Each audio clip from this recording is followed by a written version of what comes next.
श्री स्वामी समर्थ. स्वामी म्हणतात, भगवंताची आठवण अशी काढा की त्याला सीमा नको. विश्वास इतका ठेवा की मनामध्ये संशय नको. वाट अशी पहा की त्याला वेळेची मर्यादा नको. मैत्री अशी करा की मनामध्ये द्वेष नको.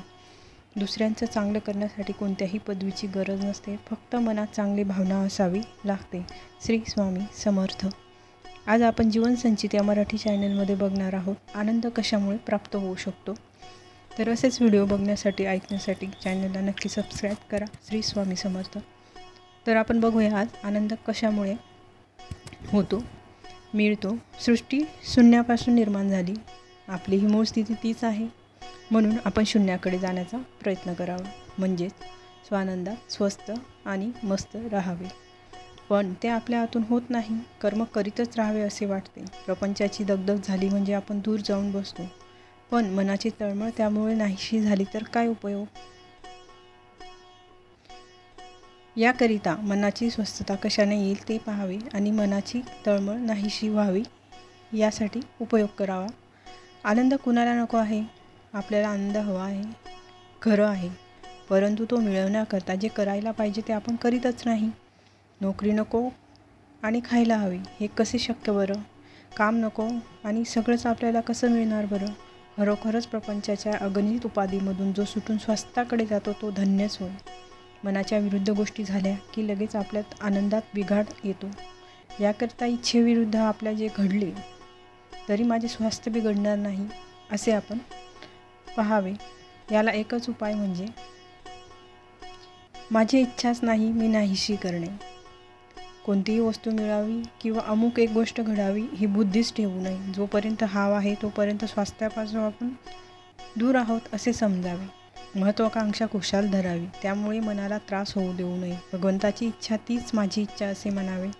अभिमान सोडून कर्म करीत राहावे. प्रयत्न करून जे काही होते ते रामाच्या इच्छेने झाले असे म्हणावे. कर्तेपणाचा अभिमान सोडल्याने स्वास्थ्य लाभले. मागे घडलेल्या चांगल्या वाईट गोष्टी आठवत राहणे यामुळे आनंदात बिघाड येतो.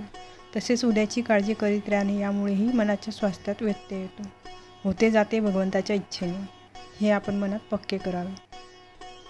विनाकारण काळजी का करावी? दुःख करणे अथवा न करणे हा मनाचा धर्म असल्यामुळे ज्या माणसाला मनाला योग्य वळण दिले तो प्रत्यक्ष दुःख भोगणे असतानाही आनंदात राहू शकतो. म्हातारपणी तर आनंद हे मोठे शक्तिवर्धक औषध आहे. ज्याला नामाचे प्रेम आले त्याला शरीराच्या कोणत्याही अवस्थेत आनंदाचा लाभ होतो, आणि ज्याला असा आनंदाचा लाभ झाला त्यावर ईश्वर कृपा होते, त्याच्यावरच भगवंताची कृपा होते. भगवंतासाठी एकच दान खरे आहे, ते म्हणजे आत्मदान.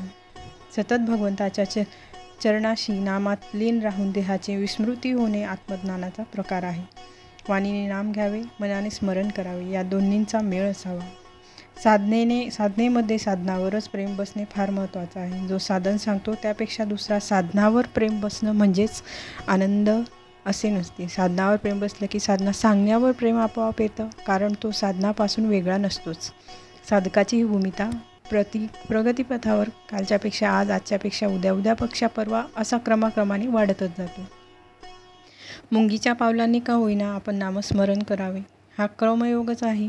यामध्ये दोन प्रकारचे योगी, एक सद्योन्मुक्ती एकदम साधतो, त्यात साधक पक्षासारखा उडतो, फळाला झुलतो, हे कठीण आहे. दुसरे आहेत क्रमयोगी, हे फांदीवर चढून सावकाश फळ मिळवतात. आपण असेच